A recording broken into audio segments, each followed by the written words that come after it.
Сәлем, құрметті көрермен. Бүгін осындай кешкі асқа өте жылдам дайын болатын жаркое в духовке жасайтын боламыз. Ол үшін картошка, пиязымызды жақсылап аршып, тазалап, жуып, осылай видеодағыдай картошкамызды ұзын-ұзын етіп, үлкен-үлкен етіп тураймыз.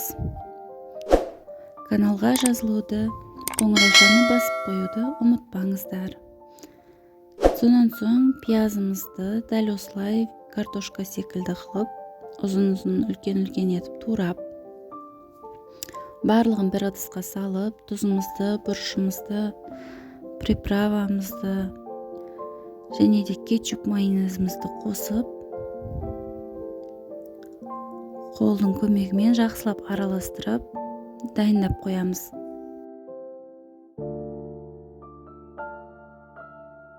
Енді фаршымызға кірісетін боламыз.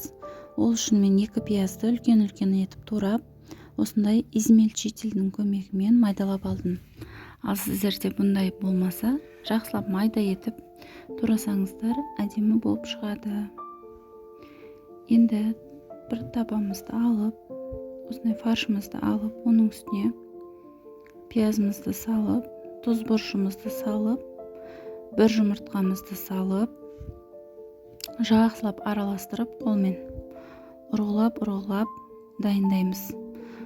Көп ұрғыласаңыздар, формасын жоғалтпай жақсы ұстап тұрады. Дәл осылай ұзын-ұзын етіп котлет жасадым. Ал сіздер домалақ қылып жасасаңыздар да болады, өз қалауларыңыз бойынша. Каналға жазылып, подписацияны басып, қоңыраушаны басып қойыңыздар. Қызықты рецепттермен бөлісіп отыратын боламын. Ал енді духовкамыздың тапасын алып, жақсылап майлап, алдымен картошкамызды алып жайғастырып, оның бетіне фаршымызды осылай видеодағыдай қойып шығасыздар. Бұны духовкада 180 градуста 35-40 минуттай пісіріп аламыз. Асымыз дайын. Әдемі етіп ұсыныңыздар, ас болсын.